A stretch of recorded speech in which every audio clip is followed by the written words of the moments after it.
Members of Congress, I have the high privilege and distinct honor of presenting to you His Majesty Charles III.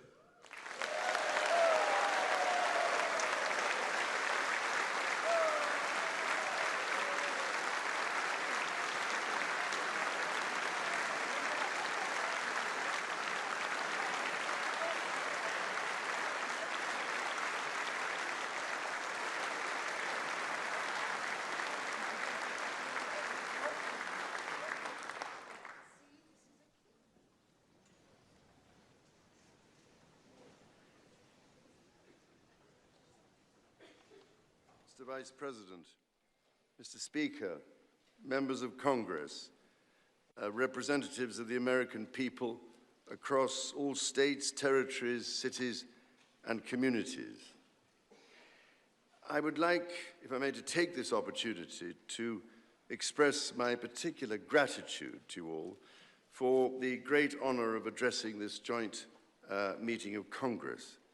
And on behalf of the Queen and myself, to thank the American people for welcoming us to the United States to mark this semi-quincentennial year of the Declaration of Independence.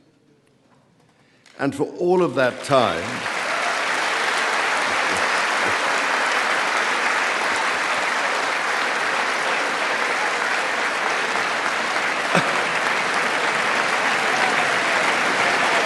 aren't you lucky?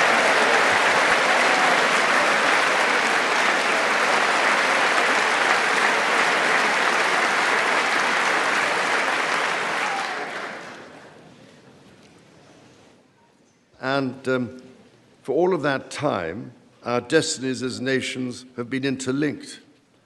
As Oscar Wilde said, we have really everything in common with America nowadays, except, of course, language.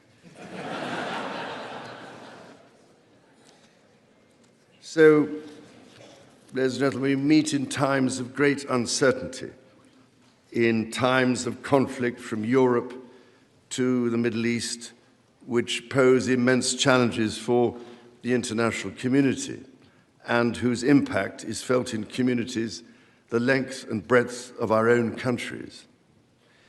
We meet too in the aftermath of the incident not far from this great building that sought to harm the leadership of your nation and to foment wider fear and discord. Let me say with unshakable resolve, such acts of violence will never succeed.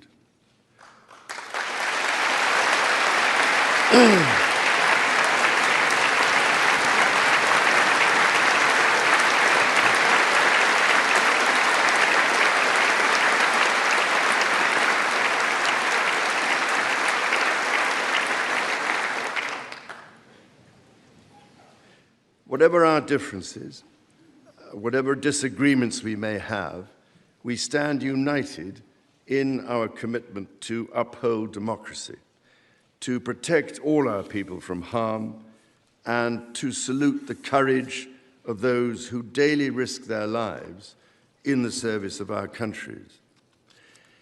Standing here today, it is hard not to feel the weight of history on my shoulder, because the modern relationship between our two nations and our own peoples spans not merely 250 years, but over 4 centuries. It is extraordinary to think that I am the 19th in our line of sovereigns to study with daily attention the affairs of America. So I come here today with the highest respect for the United States Congress, this citadel of democracy created to represent the voice of all American people to advance sacred rights and freedoms.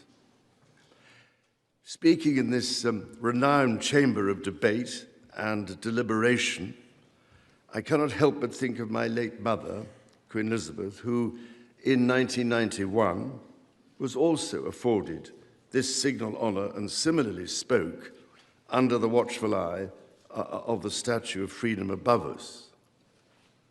Today, I am here on this great occasion in the life of our nations to express the highest regard and friendship of the British people to the people of the United States. Now, as you may know, when I address my own Parliament at Westminster, we still follow an age-old tradition and take a Member of Parliament hostage, holding him or her at Buckingham Palace until I am safely returned. These days, we look after our guests rather well, to the point that they often do not want to leave. I don't know, Mr. Speaker, if there were any volunteers for that role here today. As I look back across the centuries, Mr. Speaker, there emerge certain patterns, certain self-evident truths from which we can learn and draw mutual strength. With the spirit of 1776 in our minds, we can perhaps agree that we do not always agree, at least in the first instance. Indeed, the very principle on which your Congress was founded, no taxation without representation, was at once a fundamental disagreement between us, and at the same time a shared democratic value which you inherited from us. Ours is a partnership born out of dispute, but no less strong for it. So perhaps in this example, we can discern that our nations are in fact instinctively like-minded, a product of the common democratic, legal, and social traditions in which our governance is rooted to this day. Drawing on these values and traditions, time and again, our two countries have always found ways to come together. And by Jove, Mr. Speaker, when we have found that way to agree, what great change is brought about, not just for the benefit of our peoples, but of all peoples. This, I believe, is the special ingredient in our relationship. As President Trump himself observed during his state visit to Britain last autumn, the bond of kinship and identity between America and the United Kingdom is priceless and eternal. It is irreplaceable and unbreakable.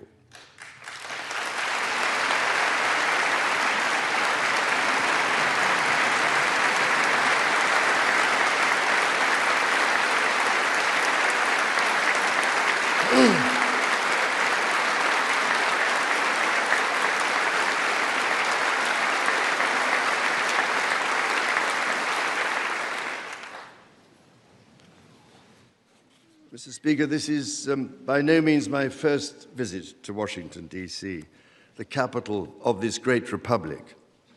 It is, in fact, my 20th visit to the United States and my first as King and head of the Commonwealth.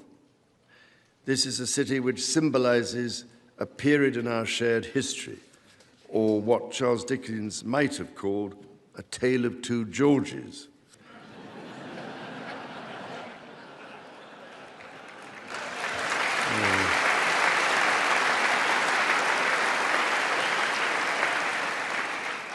The first president, George Washington, and my 5 times great-grandfather, King George III.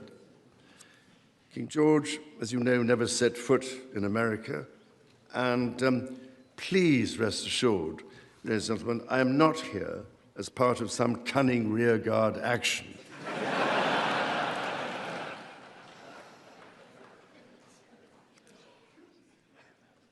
The founding fathers were bold and imaginative rebels with a cause.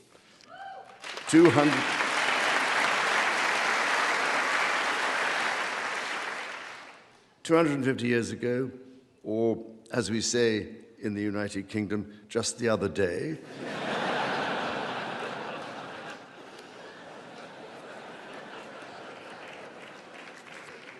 they declared independence. By balancing contending forces and drawing strength in diversity, they united 13 disparate colonies to forge a nation on the revolutionary idea of life, liberty, and the pursuit of happiness. They carried with them and carried forward the great inheritance of the British Enlightenment, as well as the ideals which had an even deeper history in English common law and Magna Carta.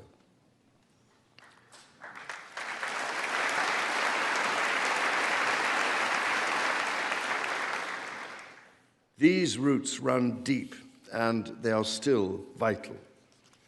Our Declaration of Rights of 1689 was not only the foundation of our constitutional monarchy, but also provided the source of so many of the principles reiterated, often verbatim, in the American Bill of Rights of 1791. And those roots go even further back in history. The US Supreme Court Historical Society has calculated that Magna Carta is cited in at least 160 Supreme Court cases since 1789, not least as the foundation of the principle that executive power is subject to checks and balances.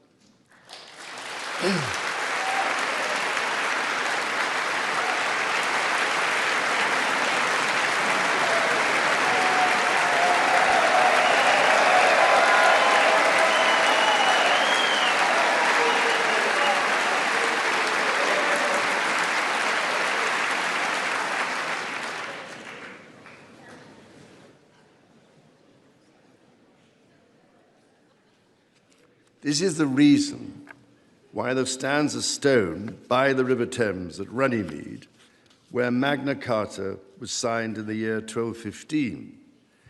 This stone records that an acre of that ancient and historic site was given to the United States of America by the people of the United Kingdom to symbolize our shared resolve in support of liberty and in memory of President John F. Kennedy. Distinguished members of the 119th Congress, it is here in these very halls that this spirit of liberty and the promise of America's founders is present in every session and every vote cast, not by the will of one, but by the deliberation of many, representing the living mosaic of the United States. In both of our countries, it is the very fact of our vibrant, diverse, and free societies that gives us our collective strength, including to support victims of some of the ills that so tragically exist in both our societies today. And, Mr. Speaker, for many here, and for myself, the Christian faith is a firm anchor and daily inspiration that guides us, not only personally,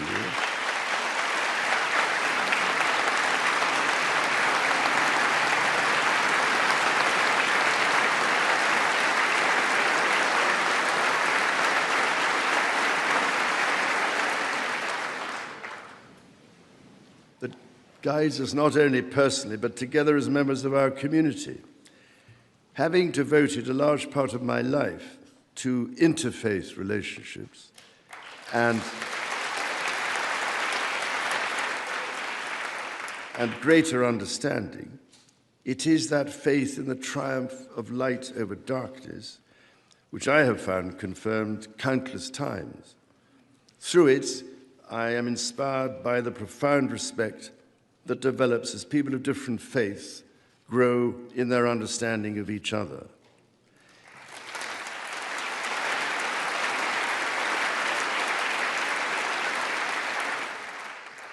It is why, it is my hope, my prayer, that in these turbulent times, working together and with our international partners, we can stem the beating of plowshares into swords. I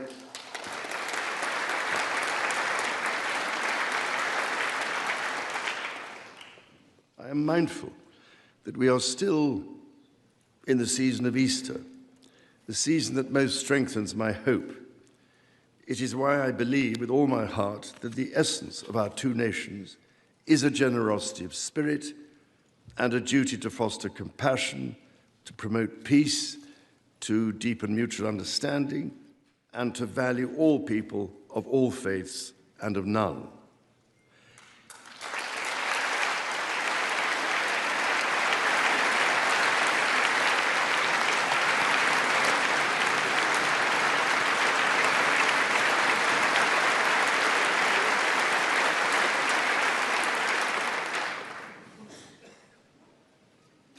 The alliance that our two nations have built over the centuries, and for which we are profoundly grateful to the American people, is truly unique. And that alliance is part of what Henry Kissinger described as Kennedy's soaring vision of an Atlantic partnership based on twin pillars, Europe and America. That partnership, I believe, Mr. Speaker, is more important today than it has ever been.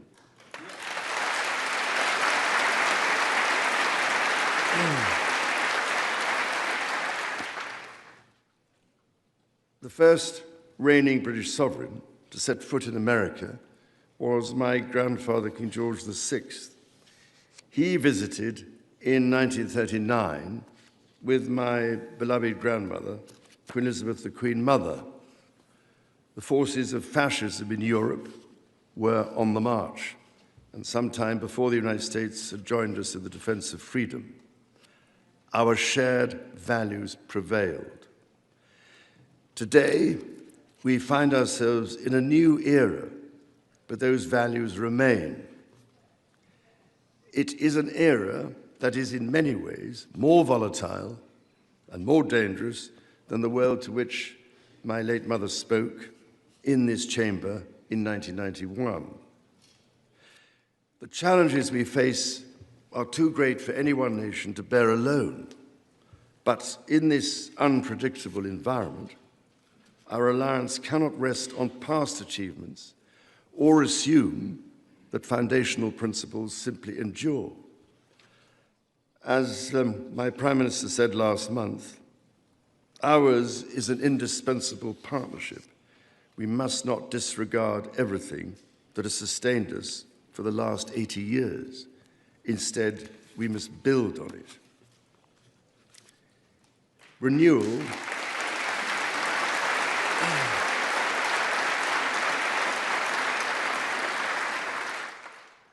Renewal today starts with security. The United Kingdom recognizes that the threats we face demand a transformation in British defense. That is why our country, in order to be fit for the future, has committed to the biggest sustained increase in defense spending since the Cold War, during part of which, over 50 years ago, I served with immense pride in the Royal Navy, following in the naval footsteps of my father, Prince Philip, Duke of Edinburgh, my grandfather, King George VI, my great-uncle, Lord Mountbatten, and my great-grandfather, King George V. This year, of course, also marks the 25th anniversary of 9/11. This atrocity was a defining moment for America, and your pain and shock were felt around the whole world. During my visit to New York, my wife and I will again pay our respects to the victims, the families, and the bravery shown in the face of terrible loss. We stood with you then, and we stand with you now in solemn remembrance of a day that shall never be forgotten.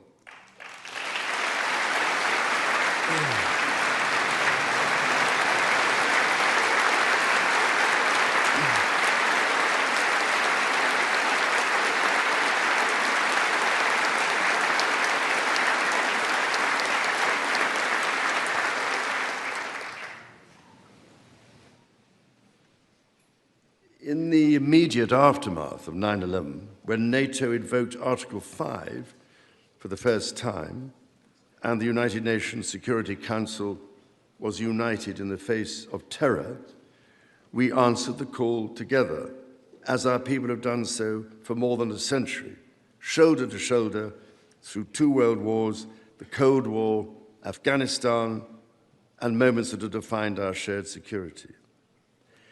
Today, Mr. Speaker, that same unyielding resolve is needed for the defense of Ukraine and her most courageous people.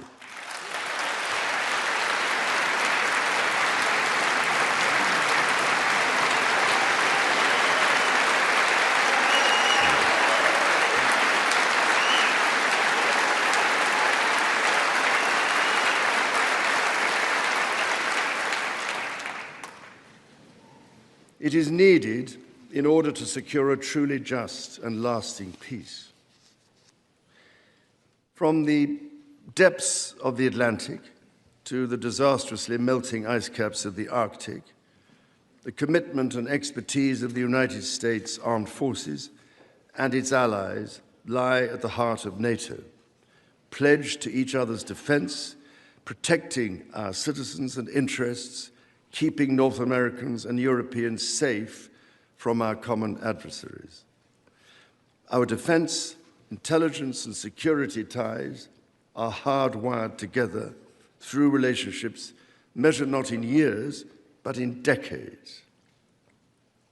Today, thousands of US service personnel, defense officials and their families are stationed in the United Kingdom, as British personnel serve with equal pride across 30 American states. We are building F-35s together, and we have agreed the most ambitious submarine program in history, AUKUS.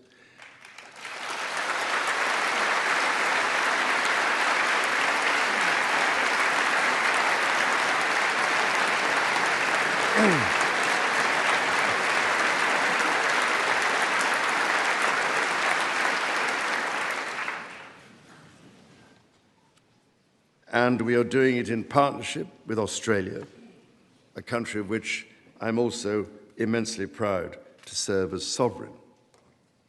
We do not embark on these remarkable endeavors together out of sentiment. We do so because they build greater shared resilience for the future, so making our citizens safer for generations to come. Our common ideals were not only crucial for liberty and equality, they are also the foundation of our shared prosperity. The rule of law, the certainty of stable and accessible rules, an independent judiciary resolving disputes and delivering impartial justice. These features created the conditions for centuries of unmatched economic growth in our two countries. This is why our governments are concluding new economic and technology agreements to write the next chapter of our joint prosperity and ensure that British and American ingenuity continues to lead the world. Our nations are combining talent and resources in the technologies of tomorrow. Our new partnerships in nuclear fusion and quantum computing and in AI and drug discovery, holding the promise of saving countless lives. More broadly, we celebrate the $430 billion in annual trade that continues to grow, the $1.7 trillion in mutual investment that fuels that innovation, and the millions of jobs on both sides of the Atlantic, supported across both economies. These are strong foundations on which to continue to build for generations yet unborn. Our ties in education, research, and cultural exchange empower citizens and future leaders of both countries. The Marshall Scholarship, named after the great General George Marshall, and the association of which I am so proud to be patron, are emblematic of the connection between our two countries. Since its founding, more than 2,300 scholarships have been awarded, opening doors for Americans from all walks of life to study at the United Kingdom's leading universities. So as we look toward the next 250 years, we must also reflect on our shared responsibility to safeguard nature, our most precious and irreplaceable asset.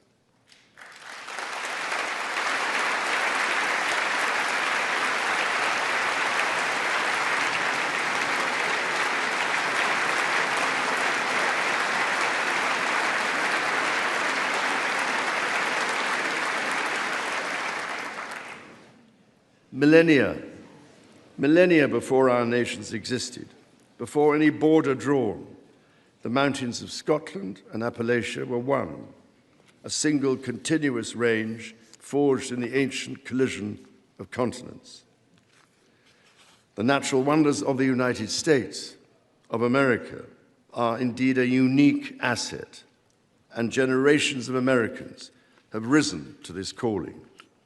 Indigenous, political, and civic leaders, people in rural communities and cities alike, have all helped to protect and nurture what President Theodore Roosevelt called the glorious heritage of this land's extraordinary natural splendor, on which so much of its prosperity has always depended.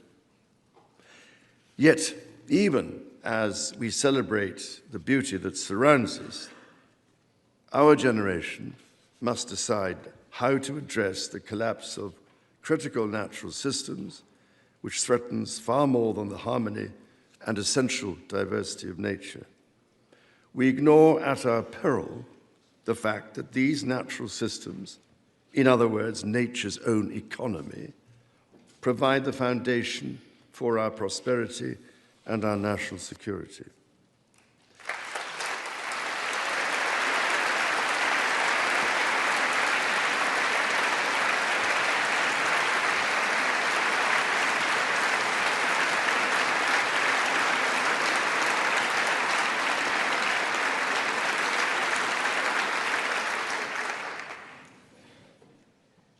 The story of the United Kingdom and the United States is at its heart a story of reconciliation, renewal, and remarkable partnership. From the bitter divisions of 250 years ago, we forged a friendship that has grown into one of the most consequential alliances in human history. I pray with all my heart that our alliance will continue to defend our shared values with our partners in Europe and the Commonwealth and across the world. And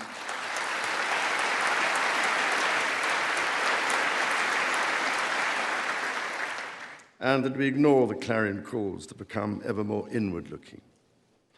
Mr. Speaker, Mr. Vice President, distinguished ladies and gentlemen, America's words carry weight and meaning, as they have since independence.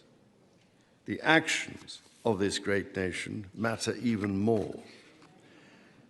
President Lincoln understood this so well with his reflection in the magisterial Gettysburg Address, that the world may little note what we say, but will never forget what we do. And so to the United States of America, on your 250th birthday, let our two countries rededicate ourselves to each other in the selfless service of our peoples and of all the peoples of the world. God bless the United States, and God bless the United Kingdom.